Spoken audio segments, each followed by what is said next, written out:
What's up, guys? This is Jesse DeRozier with Hydrilla Gorilla Guide Service here on Lake Guntersville. Today's date is June the 13th, 2025, and this is what's on the deck. So this past week we had a really good week of quality fish. Not necessarily real high numbers this week as we continued to try to chase quality over quantity. That said, I'll give you an example. One day that we ran two completely opposite patterns in the morning versus the afternoon. We ran a 6-hour trip in the morning and chased fish that were kind of in that mid-water column on those outside grass edges and grass flats, and ended up with a 25-pound bag in that 6 hours. Turned around and dropped them off, went back out with a grandfather and grandson. The sun popped out, the wind laid down, and it was a completely different bite. We changed up tactics and ran some bluegill beds, and in 4 hours we had a 23.25-pound bag. So there's some really good quality out there to be caught, as well as quantity. I prefer to try to chase quality over quantity when we're out there. That's what I feel like most guys come to Guntersville for. So the lures and tactics that we're showing today are kind of on that premise. So again, we're chasing quality fish, and hopefully these lures that I'm about to show you guys will help you this week while you're out there on Guntersville. So the tactics of what we did this week, I'm going to try to break it down by kind of the area that we fished and what lures we used in those specific areas. So as I had mentioned, say your shallow grass flats or your outside grass edges, I kind of lump those into one category. They range, say, from that 6-foot zone all the way out to about 10-12 foot, because you're starting to skirt that outside grass edge at around 10 foot right now. On the shallow grass flats, if we have windy conditions, one of my definite go-tos is going to be just a chatterbait.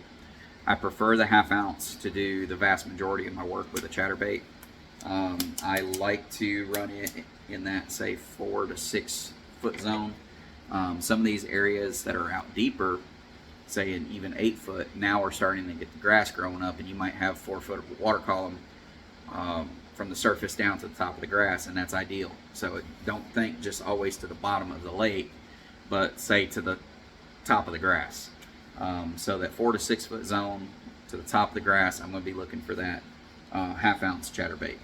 If we're moving out deeper, some of these areas, say out on these river channel bars and stuff like that, again, big grassy areas are going to have an edge where it comes off and starts to drop off into deeper water. So your outside grass lines, your river channel bars, these grass flats where it just kind of tapers out, all of those where you're out in that deeper water and that grass is down, say in that 6 to 10 foot zone, I'm going to bump it up and go with a 3/4 ounce chatterbait in those situations.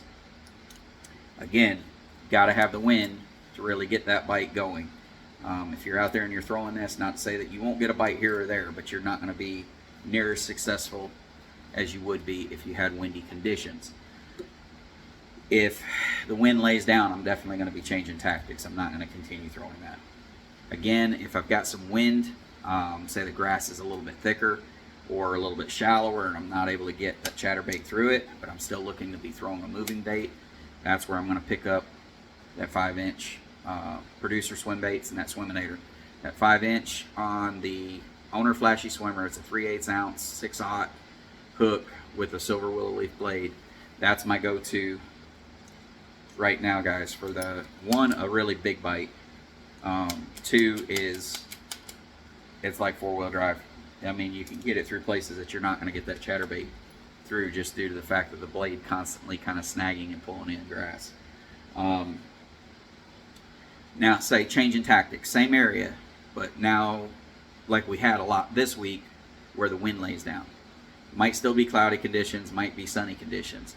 But either way, when the wind lays down, I'm going to put down those moving baits and I'm going to pick up more soft plastics. This week with our soft plastics in those shallower areas, we're running a lot of Texas rigs. Texas rig does really, really well in the grass versus some of the other styles of bait. If you're throwing, say, a Nico rig, I like that a little bit outside the grass line or just in that shorter grass. probably less than, say, a foot or less. The Texas rig, you can run this in a lot longer, taller grass, say 3-4 foot, doesn't matter. The one thing that I would recommend though is don't peg your weight, guys. I know a lot of guys think, oh, well, it comes through the grass better if it's pegged. Yes, it does. But one of the other things that it does is if you peg that weight right there, when that weight falls, it's pulling that plastic right down through that grass, and it's burying that soft plastic in the grass. For you to get it out, you're having to climb right back up that stalk and then pull it. It's going to move a little ways and it's going to dive right back in. If you don't peg it, what will happen is that right there. This is going to get hung up on the top of the grass. It's still going to be laying up there. The weight will fall down in between the grass, and your bait is up where they can see it and still get to it. The next time you pull, the weight comes right back up. You move across, it hits another stalk of grass, the weight drops.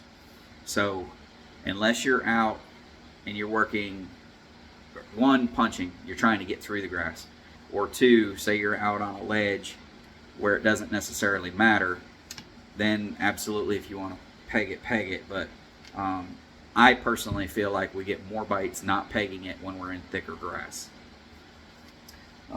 Again, everybody fishes differently, and it's an opinion, guys. It's all it is.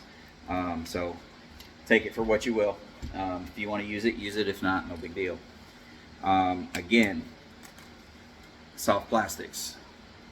This week, the baby brush hog was definitely producing more than the speed worm.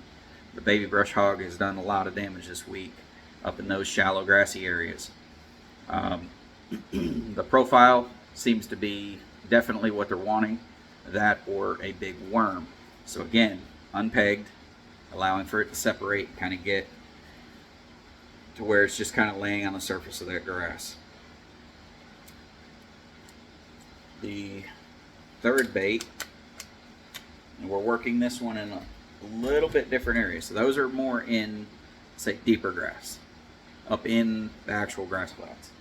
When I'm getting on the outside edges, skirting that grass line, you've got that, say, right now the grass is about at 10 foot where it grows out and kind of cuts off, 9-10 foot. I'm hitting that outside seam, I'll be working both hard pan outside of that grassy area and throwing up into the grass. In that situation, going with the old monster. Again, keeping it fairly light, not going with a heavy weight because I don't want it burying in the grass. That outside edge, a lot of that grass isn't super heavy anyway, and this is doing really, really good. We're producing some really good quality fish right now on that, and I would highly recommend getting that rigged up and keeping that on the deck. The good thing with that is it can serve double duty. So you can use it in those grass flat areas, but you can also turn around and be throwing that out on the ledges, as I'll mention kind of as we get to the ledge baits. So that's primarily what I've been doing up on the grass flat, stay inside that 6 to 10 foot zone. Now let's back up a little bit and go up into 6 foot or less. Now inside 6 foot or less, there's still a lot of bluegill beds out there. And there's still a lot of bluegill on them. Some of them have tapered off and those bluegill beds have shut down.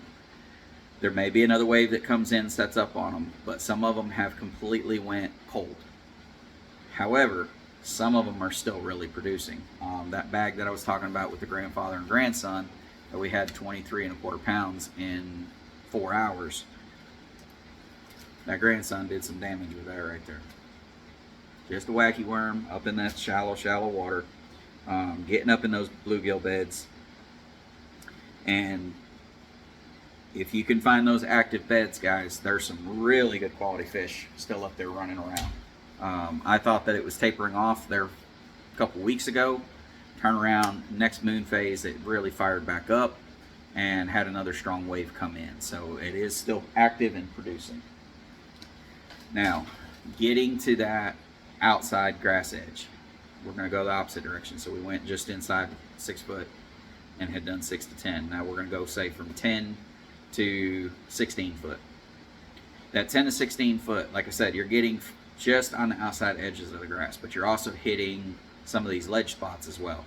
So you're getting into more hard pan areas with limited grass. In that situation, that's where my shaky head's coming into play. Now I prefer a little bit heavier shaky head than some guys in that situation, because we're throwing it out there, like I said, in the current on some of these ledges. It's probably, I think it's a 1/4 ounce, so it's not super heavy. It's just a little heavier than what, you know, we might throw, say, on the Coosa River or something like that. But you can also beef it up and go way out on the ledges and be throwing a 3/4 ounce if you wanted to. But right now, that one, 1/4 ounce, I think is what that is. Getting out there just on the outside edges of this grass, or just on some of these shallower ledges. Getting out there and bumping this along in that shell or that hard bottom has definitely caught a lot of fish this week. We caught quite a few on it today. So that's one that I'm keeping on my deck probably through the remainder of the summer. Now the only difference will be kind of as summer progresses, that one will change kind of the bait that's on it as we continue to get into the heat of the summer. Now, as I mentioned last week and probably the week before, I think, there is kind of some fish that are starting to blow up. And it doesn't mean that there's big schools or that there's a huge bite doing this, but there is topwater action going on. Right now you've got a couple options. One, we've got the mayfly hatch. Mayfly hatch has been going on. If you're running down the river, look over at the river banks along the way, or anywhere around some of these overhanging branches, and underneath them you may see the bluegill and whatnot coming up and just splashing and popping. What they're doing is they're eating mayflies. That situation, you could definitely go in and take a pop bar, and I would definitely add like a feather treble to it, would be a good thing. Now you're going to catch some bluegill in the process of this, but there's also some bass in there taking advantage of the mayfly hatch as well. So going in there with a pop bar is definitely a really good option. I personally didn't do that this week, so I don't have one tied up to show you, but I'm just telling you that that bite is there. Also there is going to be the spook bite. Every once in a while I'll see one fish just kind of randomly blow up. The crazy thing is it might only be one fish that blows up, but a lot of times there's a school of fish with them. Last week we were taking the rattle trap and throwing through those same areas. This week, definitely just kind of going after that one big one that blows up and throwing that spook. The other topwater bite is going to be definitely chasing quality over quantity. And if you're going to do this, it's one of those kind of deals that you kind of have to commit to. But if you do, the reward is definitely there. And that is going with the bullweight shad or the bullweight gill. Either one of those baits will get you some really, really good action right now. They are big baits, but the fish are definitely feeding up. They've come back out from the spawn. They're hungry. They're eating big baits. And if you're going to throw a big bait on Guntersville, now is the time to definitely be doing that. So, all right, let's make the change now. We're going to go to the ledge bite. So this is the last thing that we did this week. I didn't do a ton of it on deeper ledges. This week I focused more on some of these shallower ledges. I found several good schools, and I stayed fairly shallow this week without going all the way out into 25 foot of water. That said, we're going to go through the baits, or the cycle of baits that I usually run on these locations. First is going to be a deep crankbait. That's my first in every time I pull up on a school. To me, I feel like I can definitely get the school to fire very quickly by grinding this down on the bottom. And when I say grinding, I mean grinding. If you look at the coloration of that bill, it's opaque colored. I mean, it's down there rooting around in the rocks. I'm not keeping this up in the water column. I'm literally getting it in, and you want to be hitting the bottom with it and bring it along very quickly. Do not reel this slow. It's not a slow presentation, guys. You want to be cranking hard and fast with that. Now, one thing that I would recommend is definitely taking some scent, add it right here on the back side of the crankbait. And with it being a hard plastic, it'll stay on there a lot longer than it will some of these soft plastics. The reason why is because you're not getting it into the grass. The soft plastics, when we drag it through the grass, that grass is rubbing a lot of that scent back off of the bait the more that we drag it through the grass. That hard bait, being that it's not really going through any grass, it's just out there in the open water column, that residue will stay on that crankbait, and you don't have to reapply that very often on a crankbait at all. Second bait, as I had mentioned a minute ago, is again going back to the old monster. Dragging this out there in that on those ledges behind the crankbait. This is one of my follow-up baits. Base your weight of your weight on the amount of current as well as the depth that you're fishing. The deeper it is or the faster the current, the little bit more weight that you're going to add to it. I do definitely prefer to keep it as light as I can, as I feel like a lot of times when they get that heavy weight in their mouth, they notice that it's not real and they just spit it back out. So keep it as light as possible. I do like to have a little bit of drift in my bait if I'm throwing up current on a ledge and letting it kind of sweep with the current. I just don't want it just ripping by me, because then it doesn't ever get down to the bottom. You want to make sure that it is actually sinking to the bottom and you're able to maintain kind of bottom contact as it's making its drift, as you're kind of bumping it along. The next bait is, and I didn't have one tied up this week, so I'll go ahead and mention it though. I would normally be throwing a football jig. I did not actually have one tied up today, so I didn't pull it out, and that's definitely a ledge bait. Half ounce, 3/4, 1 ounce. Again, adjust the weight according to the amount of current that you have, how deep you're fishing, and again, kind of be looking at when you bump it off the bottom, that current's going to sweep it a little bit. So keep that in mind as you're working the bait down the ledge. The next bait for me this is a really good cleanup bait. This will get a lot of bites, and believe it or not, get some really good quality bites. So that's a 3/8 ounce dirty Jigs. I'm throwing on fairly light line. That's only like 12-pound test, guys. The Little Dipper from Reaction Innovations. Now again, this is a salt impregnated bait. These salt impregnated baits are really bad about tearing up when you catch a fish, and this one is no exception to that. If I do not make an adjustment to that bait, I'll get about 2 fish out of a bait and it's toast.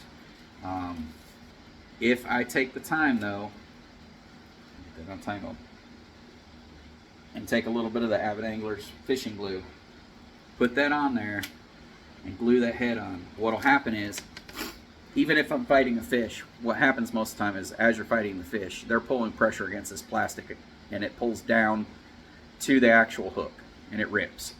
So you'll rip a trough right through the plastic. But if you glue the bait on here and that is secured, even though that tears, when next time you throw it back out there, that plastic will just drop right back up around that hook and you're good to go. You can catch 10, 15 fish off of one bait as long as you took the time to glue it. If you don't, that bait will be toast after about 2 fish. These lures are not inexpensive. I mean, we're looking at about $7 a pack. I think you get like eight lures in that package, something like that, 7 maybe. So you're looking at $1 a bait. You catch 2 fish, you know, if you get on a school, you can go through a package of those very quickly. But if you take the time, put a drop of glue on there, you'll make a big difference in how many baits that you're going through. The next one is, again, ledge oriented. The difference being here is when we're looking at ledges, you've got to look at a factor of, are the fish down on the bottom, glued to the bottom, or are they up and suspended? The first baits that I was talking about are if they're down on the bottom. It's a way that I prefer to fish for these fish when I pull up on a school. If you've got live scope, obviously you don't have to run directly over these fish. You can drop from a distance away, take a look and see, you know, where they're positioned at and be able to attack them accordingly. If you don't have that, you're going to have to idle over these fish. You can side scan them, but it'd be hard to tell from side scan a lot of times how they're positioned in the water column. If you don't have that, your 2D, your down imaging will kind of do the same thing. You're just going to have to go over the fish and see where they're at in the water column. If they're up and suspended, you're going to change tactics. Or if you've went through and say you've caught a bunch of fish with these other tactics, a lot of times you'll pull the school to you, you'll bust the school up, they'll start suspending and be all over the place. That's when you're going to make your change to your mid-water column lures. Here, we're going to take the hair jig, we're going to throw it out beyond the school, let it get all the way to the bottom. And if you notate with either live or your down imaging, whatever it is, how the fish are positioned, how high up are they up off the bottom. If they're 4 foot, 5 foot, 6 foot, whatever the situation is, you're going to have to reel this accordingly. And what I have found, this is a 1/2 ounce. What I have found is with the 1/2 ounce, if I throw it out there and let it hit bottom, as long as the current's not ripping excessively fast, typically 4 reel turns gets me 4 foot up off the bottom. 5 gets me 5 foot, 6 gets me 6 foot. So I'm going to throw it out there, let it hit bottom beyond the school, and I'm going to reel very quickly, say they're 4 foot up off the bottom, 4 reel turns, pause, let that bait pendulum back down. As it gets back to the bottom, your line's going to go slack. The second you see it go slack, start your retrieve again very quickly, and another quick 4 reel turns. Do that all the way back to the boat so that you're raising the bait, pendulum down, raising the bait, pendulum down. They're going to run up behind this bait. Now, if you have live, you'll see this in action. When that bait comes through them, they're going to turn real quickly and run up behind it as that bait is lifting. The second it pauses and turns and starts to come back down, they've got 2 options. They either have to open their mouth and eat the bait because they're fixing to run into it, or they have to peel off. A lot of times they may peel off, but the ones that don't, when they hit it, it's going to be on that fall. So watch your line. Your line's going to jump. You see that line jump, reel about 3 reel turns very quickly, because again, you've got a slack bow in your line. If you just set the hook, you're not going to hit that fish until you're up here, and you're not going to be able to drive that hook home very, very good. Wait, definitely reel very quickly about 3 times, drive that hook home, and you'll get that fish. The next option, the last one for this week, kind of the same premise for those suspended fish, is going to be the flutter spoon. Now, if you've never thrown one, I would definitely recommend starting off with a small one. They sell these in 3, 4, 5, 6, and 8 inch. There may even be one out there bigger than the 8 inch now, but these are fatiguing to throw when you first start out. The smaller ones are a lot less, and it's easier to build your confidence in a smaller one. If you're starting out with, say, a 3, 4, or 5 inch spoon, you're going to get enough bites. You're going to build confidence in that technique. You'll also build some stamina in doing it. If you go out there and you throw an 8 inch, you throw it about 20 times, you're going to be wore out. You're probably going to have, so-so luck with it, whether or not you catch a fish, and you're going to lose faith in it, and you're going to put it down and be like, well, why'd I waste $20? The baits definitely produce, guys. It's just a situational thing. I personally don't go up to a school and just start throwing a flutter spoon. I look to see if the fish are suspended. And then also, I like it as kind of a final cleanup bait. I think it does really well when you've exhausted kind of the fish that you can catch out of that school. I feel like you can still get them to fire one last time and get one more big bite out of that school by following up with a big flutter spoon. So before I go, a lot of times I'm going to pull out that 8 inch and give it, 5, 10 casts and just see if I can get one last big one to fire on that. But that's pretty much it for this week, guys. I hope this information helps you out this week out here, either on Guntersville or anywhere on the TVA. But it's also applicable in many other fisheries as well. So hope this information helps you guys out. Hope to see you out on the water this week. And until next week, tight lines.